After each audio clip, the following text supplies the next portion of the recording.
Welcome! In this video we will talk a little bit about exchanges who are not distributing the Songbird airdrop. So I just want to give you here my opinion on that and also to a little bit more understand how it actually works. So the easy part is for the Flare network, so like for the team behind it, for the Flare network foundation or whatever, it's easy for them to take a snapshot of the XRP ledger, and if people have set up the message key, so meaning that if you just look at any account, maybe some of them have set a message key, to look at that and just to get the Ethereum address and then send it to that address, it's easy for them because they don't need anyone else's help because all the data is on the XRP ledger. So that is obvious, okay?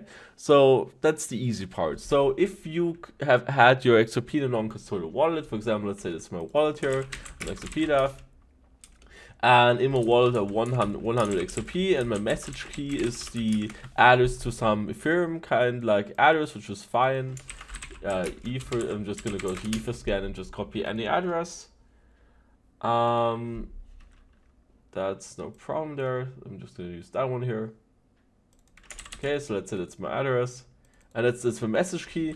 Then the Flare Networks team can just go there, go to my account, go to the account, and query the message key and also my balance. So they just say, okay, well, to this address I will send 100 Flare. Or the ratio is 1.0073, I think, but whatever. So that's the gist of it, okay? But only if it's in a non-custodial wallet. Now let's go to because what I want to highlight here is that I don't think that I wouldn't go that far that exchanges, have begun have stolen your songbird or whatever, are like so mean and rude to not give it to you. So the main problem here is Flare had beforehand had to deal with exchanges for distributing the Flare airdrop. Regarding Songbird, the entire thing they announced it 2 months ago. And what you need to understand here is that whenever an exchange decides to support an airdrop, they are agreeing to do additional work. So an exchange is saying, "Yep, we want to do additional work," and it's just more unlikely if they don't talk about this beforehand and just Flare announces, "Well, we're first gonna give you a songbird," and then say, "Yeah, exchanges, please do that," and "Yeah, community, please back them," which is okay. So always, if there's more pressure onto the exchanges, then it's more likely. But you just need to understand that it's additional work for the exchanges. Because the problem there is an exchange has shared accounts. So an exchange, if you look at any account, for example, on Binance, when you deposit XRP, so why not on Binance US? So, the normal Binance, so these are outgoing, but they've just a wallet for incoming transactions. You can see here, whenever you or anybody else is depositing XRP onto their Binance account, they land in a shared wallet. So all of these are in a shared wallet, and if the Flare Foundation wants to airdrop, then they have the exchange. Then the exchange has to provide some kind of message key or whatever, which they did probably for the Flare network, for the Flare snapshot. So they've given them some kind of Ethereum address, and they are airdropping it to an address which Binance can access. But now the problem is Binance themselves have again some additional work because they have to distribute it, list it, and also support withdrawals, and also maybe even a trading pair, or maybe not. But for Flare, they're sure I think they're gonna list the trading pair, but at least for some, they must at least then offer deposit and withdrawals. Or at least the withdrawals, like I said, it's just additional work for them because that data, who had how much on Binance, is not obtainable. Like I said, they have shared wallets. Only Binance can do that with their internal data if they themselves do a query and ask, well, who has how much XRP on that date, on the date of the snapshot. And then they can proportionately distribute the songbird. But yeah, my main point here is they don't think these exchanges have stolen anything. It's just like, for example, if I say, yep, tomorrow I'm going to do an airdrop, and it's going to be called the whatever, the dev token.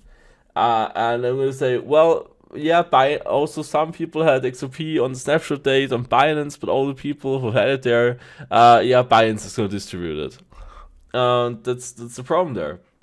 Do you think Binance is going to agree on that? So even though I'm a small person, I don't have any company or entity behind me, so rather not. But if it then would tell OMFOs, yeah, Binance is keeping your dev tokens, yeah, go onto them, whatever. I don't know. So I'm just highlighting here that, in my humble opinion, obviously it would be nice if Coinbase would be also, for example, it also affects me. So I had some XRP on Coinbase, so I would also like to receive the Songbird airdrop from from Coinbase. But still, I can also understand if it's like in a short interval. So, like I said, the Flare Foundation decided to announce the Songbird network.